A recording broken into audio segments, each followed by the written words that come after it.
On 25 August 1944, as tanks of the French 2nd Armored Division rolled beneath the Arc de Triomphe and Parisians poured into the streets in a mixture of jubilation and exhaustion, a different kind of drama had already been decided behind closed doors in a grand hotel on the Rue de Rivoli. That drama was not one of tank maneuvers or Allied bombing raids. It was the quiet, bureaucratic, morally ambiguous moment when a German general, entrusted with the defense and administration of occupied Paris, chose not to carry out an explicit directive from Berlin, the destruction of Paris itself. The story of Dietrich von Choltitz and the refusal to burn Paris is one of intersecting factors: orders from a collapsing regime, practical engineering constraints, the activism of resistance networks, wartime politics, the psychology of commanders, and the technical mechanics of urban demolition. It is also one of how contingency, capability, and choice combine in moments of historical consequence. To understand the decision not to destroy Paris, one must start with context. By August 1944, the strategic situation in Western Europe had dramatically reversed from what it had been 4 years earlier. After the Normandy landings on 6 June and the subsequent breakout that shattered the German front in northern France, Allied armies were sweeping east and north with a speed that stunned German planners. Paris, occupied since June 1940, had become both a symbolic prize and a potential logistical asset. Liberating it would be a political triumph for the Free French, a propaganda boost for Allied morale, and a practical gain for lines of communication. At the same time, Adolf Hitler and elements within the German High Command subscribed to a scorched earth logic in retreat. If you cannot hold an urban center, deny it to the enemy by destroying its infrastructure, bridges, public utilities, and, in extreme commands, reducing the urban tissue to rubble.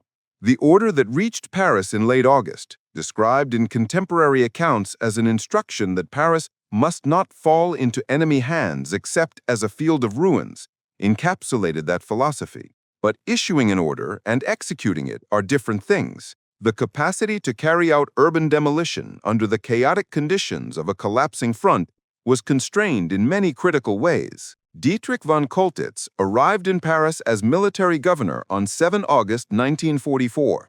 He took command of a sprawling capital with a population that had been reduced from its pre-war level of roughly 2.8 million, but which nevertheless contained hundreds of thousands of civilians, critical infrastructure, museums, waterworks, and gas and electrical systems that a full-scale demolition would imperil. His garrison was not the crack formation of legend, but a mixed force estimated at something on the order of 15,000 to 25,000 personnel in various configurations, a combination of regular Wehrmacht units, security detachments, and ad hoc formations. Many of these troops were not elite. Fatigue, shortages, and morale issues had taken their toll. Moreover, resistance within the city had crystallized into a network of combat cells, and by mid-August, uprisings were taking place in multiple arrondissements. These dynamics created a setting in which implementation of a deliberate, coordinated citywide demolition program was operationally fragile. Executing large-scale urban demolition is an engineering operation.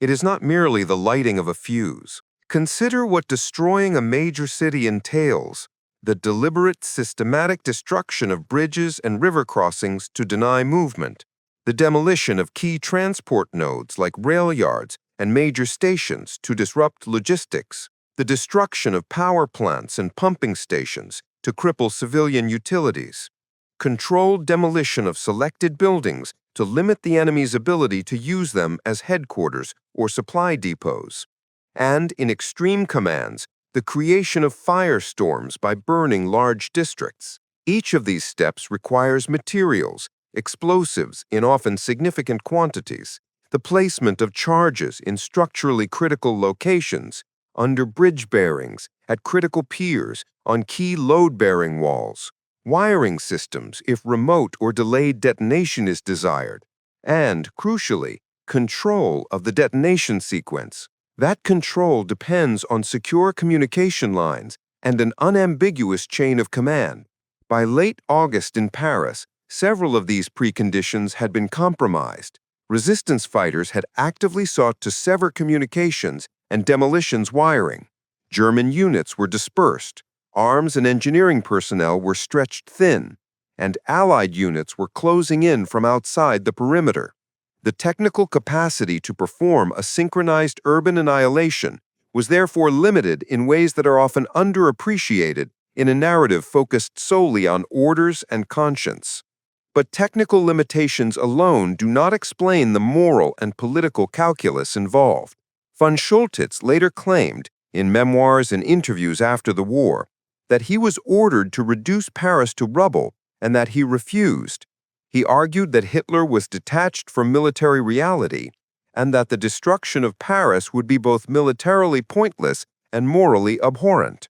Yet his assertion that personal moral judgment guided the decision should be weighed against other factors.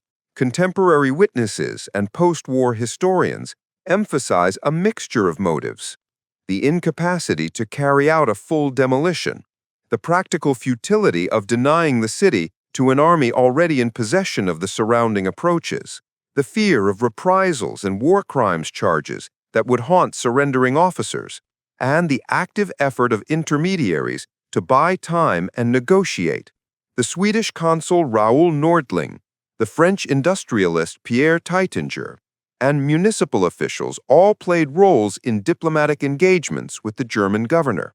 Their interventions combined practical negotiation with appeals to the preservation of cultural heritage. Whether their influence was decisive or merely contributory is debated, but they created a space in which delay and restraint could matter.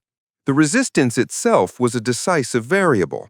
From mid-August, guerrilla forces coordinated strikes, erected barricades, and targeted German communication nodes. They cut cables and engaged engineer teams tasked with preparing demolitions. The resistance's urban fighting both weakened the German military's capacity to coordinate demolitions and increased the political and humanitarian cost of carrying them out, blowing bridges while civilians crowded them, destroying pumping stations that provided water to hospitals, or igniting fuel depots near densely populated neighborhoods would not merely delay an army, it would inflict mass civilian suffering. Practically, the difficulty of maintaining secure firing circuits during urban insurgency and the high likelihood that parts of the demolition plan could be thwarted by local sabotage meant that partial, uncontrolled demolitions were more likely than a clean, controlled destruction. A partially executed demolition is especially dangerous because it can leave the city in a chaotic, unusable state, with bridges collapsed in ways that balkanize neighborhoods, utility networks severed unpredictably, and fire risks multiplied. The technical means available to von Choltitz and his engineers are worth examining in more detail. German demolition teams used a variety of explosives: cast charges, blocks of TNT, mined charges with boosters, and in some cases improvised charges for structural elements. Strategic charges were often placed in mooring sockets and bearings for bridges, under critical piers, and at key columns. For rail stations and depots, charges could be set to destroy signaling equipment and rails, rendering yards unusable until extensive repairs. For waterworks and pumping stations, demolition required placing charges on pumps and conduits in ways that would damage infrastructure without necessarily contaminating water supplies. A tricky engineering balance if the goal were sabotage rather than long-term civilian harm. Remote detonation could be achieved by wired circuits, but these were vulnerable. Timed charges could be set, but timing required precise synchronization to achieve coordinated denial. In Paris's chaotic streets, setting, guarding, and then triggering a coherent sequence across many sites was a brittle operation. Sabotage of wiring and the active presence of insurgents could render the system inoperable, or worse, trigger unintended explosions. Beyond the immediate tactical impediments lay the broader political dimension. Paris is not merely a logistics node. It was, and remains, a global symbol of culture, history, and political legitimacy. For the Free French under General de Gaulle, the liberation of Paris was central to restoring French sovereignty and national dignity. If the Germans had succeeded in turning Paris to rubble, the political cost would have been incalculable. Not only civilian suffering on an immense scale, but also the long-term symbolic blow to France's ability to reconstitute itself post-war. Allied political leaders were acutely aware of this. Eisenhower, while focused on military objectives and the destruction of German field forces, was also conscious of the political dividends of a liberated Paris under French, not foreign, control. These political considerations created an external pressure that shaped the behavior of actors on the ground. Local political intermediaries, whether the Swedish consul, the French municipal council, or leaders in the resistance, used both persuasion and the strategic fact of advancing Allied forces to influence German choices. It is also important to consider the psychology of command under collapse. A commander like von Choltitz faced conflicting loyalties: duty to orders from the Reich, responsibility for the lives of soldiers and civilians under his authority, the practical assessment of military utility, and concern for his own fate should he be accused of war crimes. Surrendering commanders frequently weighed the immediate acts required by orders against potential future consequences. Obeying an order to destroy a city would have been both a criminal act in the eyes of many and a strategically pointless one if the outcome did not delay the enemy in any material way. Choosing to disobey carried immediate personal risk. Execution for insubordination was not unheard of, but in the final weeks of the Third Reich, the Wehrmacht's command structures were fragmenting, leaving provincial governors with more discretion than earlier in the war. Von Choltitz's later recollections emphasize that he perceived the order as disconnected from military reality. Historians note that the Wehrmacht's command structures were fragmenting, leaving provincial governors with more discretion than earlier in the war. Comparative examples sharpen the understanding of what might have happened and why. Look at Warsaw in 1944. The Warsaw Uprising, an extended struggle by the Polish Home Army, was met with a deliberate German policy of crushing resistance and systematically destroying large parts of the city. The result was horrific. Tens of thousands of civilians killed, large swaths of the city leveled, and infrastructure destroyed in a calculated reprisal and scorched earth campaign. Contrast that to Rotterdam in 1940, where concentrated bombing destroyed the city center and caused enormous civilian suffering, or to the destruction wrought by Allied strategic bombing campaigns against German cities. These examples demonstrate that large-scale urban destruction in wartime is technically possible and, at times, tactically deployed. The critical difference in Paris was a confluence of operational limits, resistance activity, political lobbying, and the individual calculus of a local commander. Another practical point concerns timing.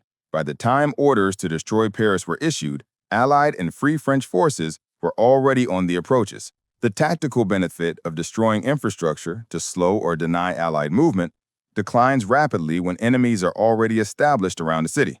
Bridges blown in retreat are most useful when done to isolate pursuing forces.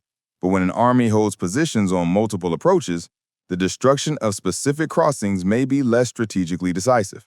In short, the military utility of annihilating Paris as an urban system had diminished by the time von Choltitz considered the order seriously. That diminished utility factored into the decision-making calculus. When the surrender occurred, it was executed in a negotiated fashion. On 25 August, von Choltitz formally surrendered the city to French commanders, allowing Allied and Free French troops to take control with relatively limited fighting compared with what a prolonged, citywide defense and demolition campaign would have entailed. The street battles that did take place in Paris in mid-August cost hundreds, perhaps a few thousand, lives among resistance fighters and civilians. The numbers vary across sources, but the human toll was real and immediate. The decision to spare the city prevented a far greater catastrophe: the destruction of bridges, the ruination of water and power networks, and the annihilation of historical monuments, which would have imposed a long-term civilian crisis on the liberating authorities and left a scar on France's cultural heritage. The legacy of von Choltitz's choice is contested in historiography and memory. For some, his decision is an act of moral courage, a German general who refused the Hitlerian order and thus preserved one of the world's great cities. For others, that narrative oversimplifies. It downplays the resistance's decisive actions, the technical impossibility of a perfect demolition in the circumstances, and the larger strategic context that made destruction futile. The most balanced interpretation sees the episode as an intersection of constraints and choices. Von Choltitz undoubtedly had the authority to sign off on demolition orders, but whether he could have carried out a coordinated, citywide destruction under the conditions then prevalent is doubtful. The moral dimension cannot be ignored. Choosing not to obey an order to destroy civilians and cultural treasures is ethically meaningful, but the real history lies in understanding the multiple forces that converged to make that choice both possible and sensible from a military point of view. Finally, the episode matters because it illuminates how warfare reshapes the moral universe of commanders and civilians alike. In the final months of the Third Reich, the normative commands of obedience were in tension with the deteriorating capacity to govern and the increasing visibility of the human cost of total war. The sparing of Paris preserved not only stone and mortar, but a political and cultural anchor around which post-war France could rebuild. It allowed the return of municipal government, the reestablishment of national symbols, and the immediate use of Paris as a liberated capital in the reordering of post-war Europe. Whether one assigns von Choltitz the role of reluctant savior or cautious pragmatist, the historical consequence is clear. In a moment when orders from above had the potential to reshape civilization, a combination of practical limits, political pressure, active resistance, and individual judgment prevented catastrophe. The decision not to burn Paris stands as a complex, instructive example of how constraints and choices intersect in war, a reminder that history is rarely the product of single motives, but rather of layered contingencies that produce outcomes with lasting moral and political significance.